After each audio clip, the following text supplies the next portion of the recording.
journal. Yasmine Adoko.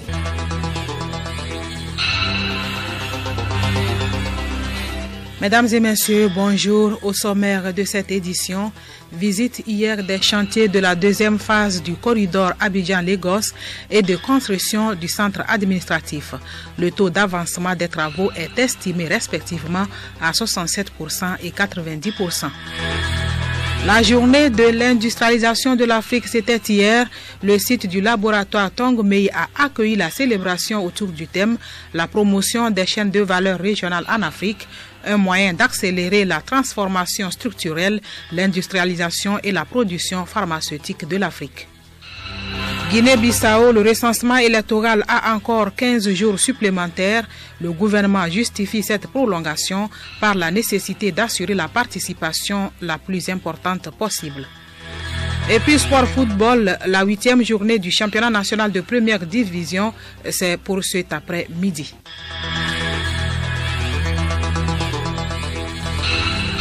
Radiolomé.tg.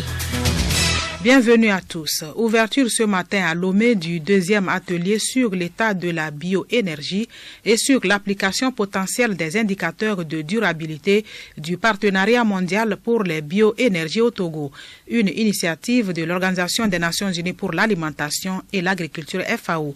L'objectif de cet atelier est de discuter des résultats et des informations obtenues à travers le diagnostic posé lors du premier atelier et les mesures possibles pour améliorer la durabilité de la bioénergie au Togo. Djiwa Oyotunde, représentant de la FAO au Togo.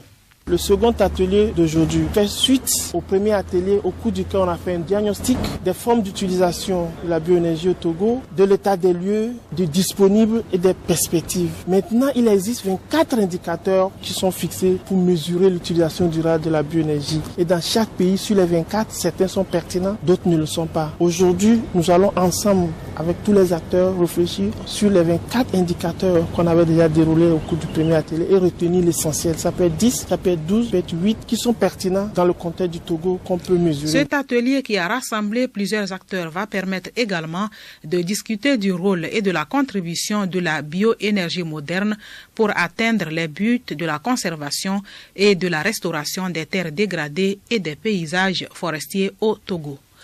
67,21%, c'est le taux d'avancement des travaux de la deuxième phase du corridor Abidjan-Lagos. Les travaux de construction du centre administratif est lui évalué à 90%.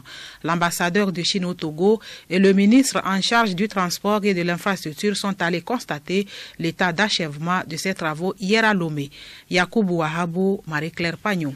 Cette visite de chantier a effectivement permis au nouvel ambassadeur de Chine au Togo de toucher du doigt le travail que font les entreprises chinoises au Togo et d'apprécier les réalisations fruits des excellentes relations entre le Togo et la Chine. Que ce soit sur le corridor où la Chine investit à travers Exim Bank et le don du centre administratif, le diplomate chinois a exhorté les entreprises chinoises à miser sur la qualité. Chao Weidong, ambassadeur de Chine au Togo. C'est un grand plaisir de pouvoir voir un peu le résultat de cette coopération fructueuse. Le gouvernement togolais vient de lancer un nouveau plan de développement national qui accorde une grande importance à l'infrastructure. Je suis très content de voir les entreprises chinoises participer à la construction de ces infrastructures. Nous demandons aux entreprises chinoises d'accorder la plus grande attention à la qualité, le vrai symbole de la coopération amicale entre la Chine et le Togo. Ce centre administratif, si derrière la direction de Togo Télécom, est un don de la Chine qui va abriter les ministères de la Santé, de l'Agriculture, de l'enseignement primaire et secondaire. Le corridor, quant à lui, permettra de réduire le trafic des gros porteurs. Nisa Ognonfam, ministre des Infrastructures et des Transports. Cette route est une route inter-État. Elle est conçue pour se connecter à celle qui vient du Ghana. C'est un projet qui s'inscrit dans le cadre du projet de facilitation du transport et essentiellement le trafic lourd. Ce bâtiment est un centre administratif qui va abriter des ministères. C'est l'un des chantiers qui connaît vraiment des succès. Il a été réalisé sans retard. La deuxième phase du corridor Abidjan-Lagos, long de 21 km,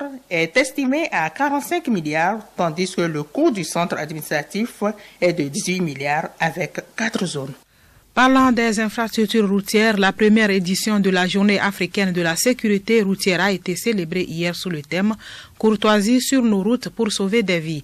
Elle est une initiative du ministère des Infrastructures et des Transports en collaboration avec le ministère en charge de la sécurité et celui en charge de la santé. Abidé Sengbe.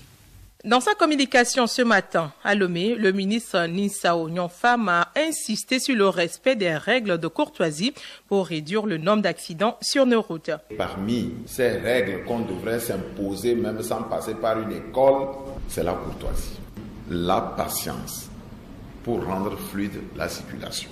Éviter donc l'excès de vitesse, éviter des injures, parfois même les gens n'hésitent pas à cracher sur les autres usagers. Nous devons faire des efforts. Nous sommes en train d'aller vers les fêtes de fin d'année. La conduite en état d'ébriété. Lorsque nous savons que nous avons pris un verre en trop, il est inutile, même si on est piéton, de s'engager sur la route. La courtoisie veut aussi que nous remercions celui qui nous a laissé passer par un petit geste. C'est la citoyenneté, c'est le civisme. Et puis, le gros mal du siècle, je dirais, éviter de prendre le téléphone quand on est en train de rouler. Le bavardage au volant provoque des accidents. Un bon conducteur doit éviter, quand il est sur la route, de faire de la musique. Nous avons voulu donc, cette année, avec ce thème-là, organiser la présente conférence de presse pour sensibiliser les usagers de la route, pour que nous adoptions des comportements de discipline. Le gouvernement envisage la formation de 5000 jeunes, l'installation des radars dans certains carrefours et le recyclage de 500 jeunes pour plus de sécurité des usagers de la route. Dela Tokoku Agbokwe, directeur des transports routiers et ferroviaires. Il y aura des sensibilisations, des formations qui vont se faire. Jeudi déjà à Agora Senghor, où il y a au moins 400 personnes qui seront là et où on parlera de la charte des comportements de courtoisie, les principes de courtoisie, et donc il y aura ces échanges-là qui auront lieu. Auparavant, le ministre Nyonfam et sa délégation ont fait don de matériel orthopédique aux victimes d'accidents de circulation au CHU Sylvanus Olympio. Colonel Adam Wiyaou, directeur général du CHU. Il y a des béquilles, des déambulateurs et des fauteuils roulants. Simplement dire un grand merci à monsieur le ministre et lui promettre que nous ferons bon usage de tout ce matériel qui nous a été donné au profit des accidentés de la voie publique. Les victimes d'accidents de la route se plaignent du fait que les véhicules ne sont pas assurés. Ici, il y a des taxis, des voitures qui roulent sans assurance, alors que souvent on voit des agents de sécurité sortir, arrêter les gens, mais après tout, on ne voit pas prendre ceux qui ne sont pas normes, amener par exemple les véhicules à la fourrure pour qu'on prenne des dispositions, sans quoi si vous n'allez pas faire l'assurance renouvelée, vous ne pourrez pas. Vraiment sensibiliser les gens beaucoup sur ce qui concerne le code. Le Togo se dote d'une 4e communication nationale et d'un 2e rapport biennal actualisé sur le changement climatique, le tout évalué à plus de 662 millions de francs CFA. Le projet de préparation des 2 outils a été officiellement lancé hier à Lomé par le ministère de l'Environnement et des Ressources forestières. Amara Moussa. L'élaboration des 2 outils permettra au Togo de disposer des informations précises et efficaces pour l'atténuation et l'adaptation au changement climatique. Par rapport aux 3 premières communications et au premier rapport biennal actualisé, les 2 documents en préparation apportent des innovations dans la lutte contre le changement climatique. Et d'où comme là, coordonnateur national du projet. La grande innovation, c'est que le 2e rapport biennal et la 4e communication vont nous permettre d'actualiser nos informations sur les données géographiques, socio-économiques et toute autre activité pouvant permettre de séquestrer ou bien d'atténuer les émissions de gaz à effet de serre. Le projet CISO qu'a initié le président de la République fait partie intégrante des activités en matière d'atténuation des émissions de gaz à effet de serre. Le projet est financé par le gouvernement togolais et le FEM à travers le PNUD.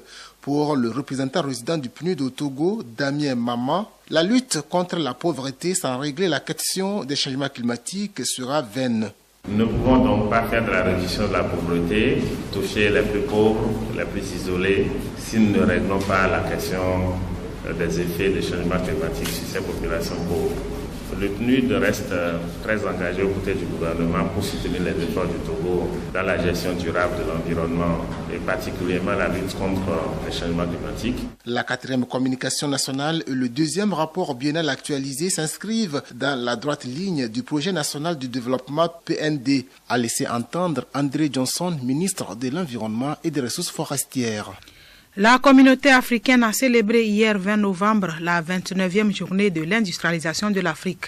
Au Togo, c'est le site de Tongmei Laboratoire qui a accueilli la célébration autour du thème « La promotion des chaînes de valeur régionales en Afrique, un moyen d'accélérer la transformation structurelle, l'industrialisation et la production pharmaceutique de l'Afrique ». La journée offre l'occasion aux pays africains de booster le développement industriel inclusif et durable du continent africain. Geneviève Cognon.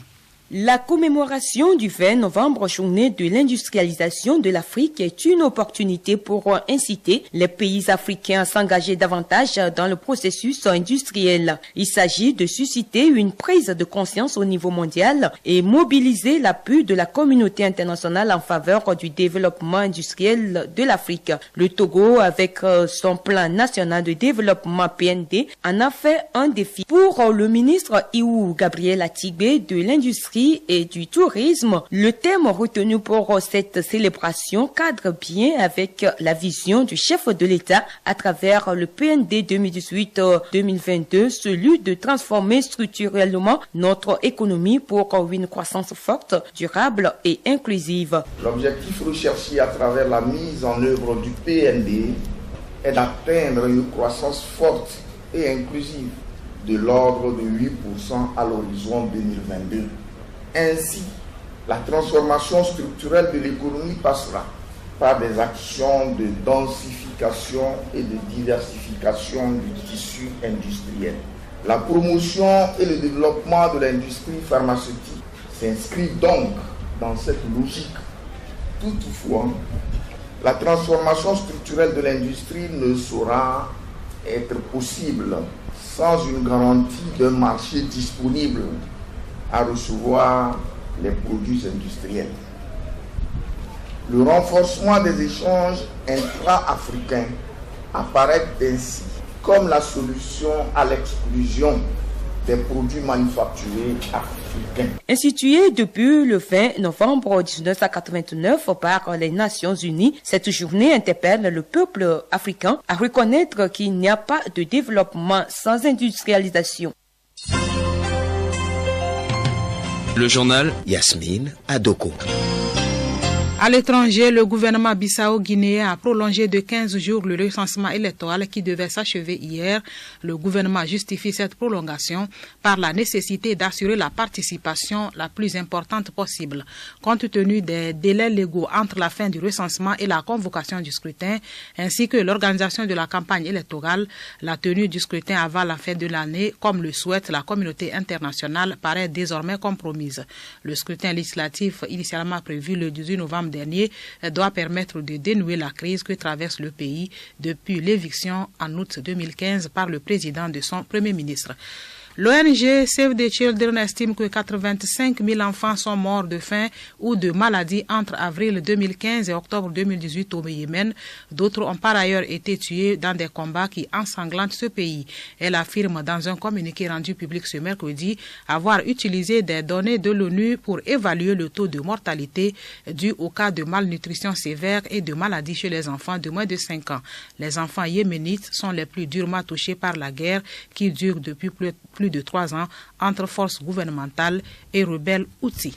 Magazine Santé Plus, le cas de morsures des animaux enragés sont récurrents dans nos communautés, entraînant de graves conséquences. Alice Berthe Barandao.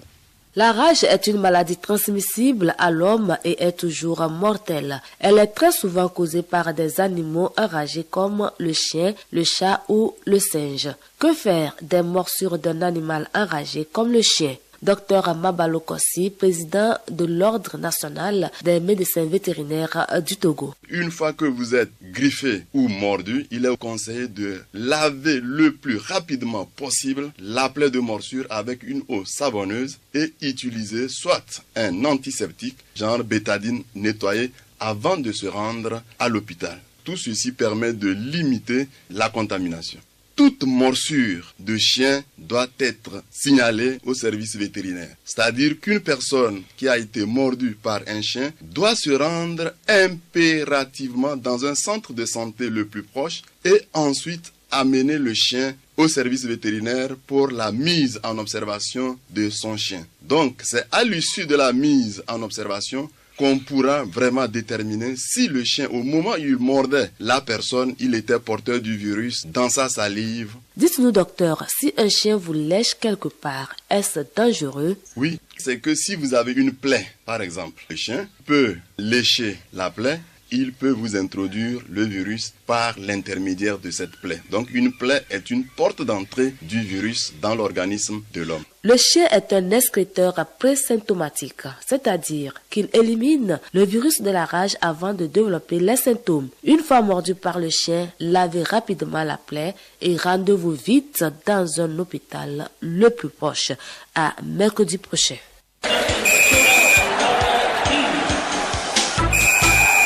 Huitième journée du championnat d'élite de football. Le match de la journée est celui qui mettra aux prises ASCK à Koroki, l'un des représentants togolais sur le continent. Milek Agboko.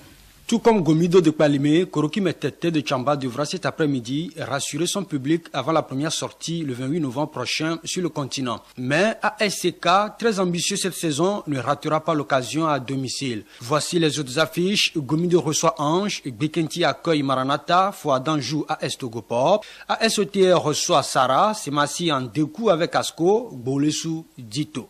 Les U23 du sélectionneur Abalo Dossé sont tombés devant les lions locaux de l'Atlas 0-2 hier à Lomé lors d'un amical international. Le Togo se prépare ainsi pour le premier tour des éliminatoires de la Coupe d'Afrique des Nations U23 Égypte 2019 entre le Ghana et le Togo le 18 décembre prochain à Koumassi et le 22 décembre à Lomé.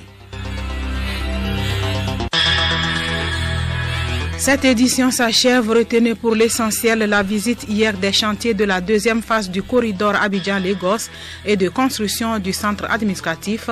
Le taux d'avancement des travaux sont estimés respectivement à 67% et 90%.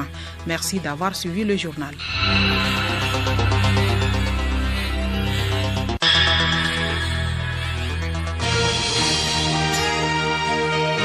Radio Lomé, boîte postale 434, email radiolomé@radiolomé.tg. radiolomé.tg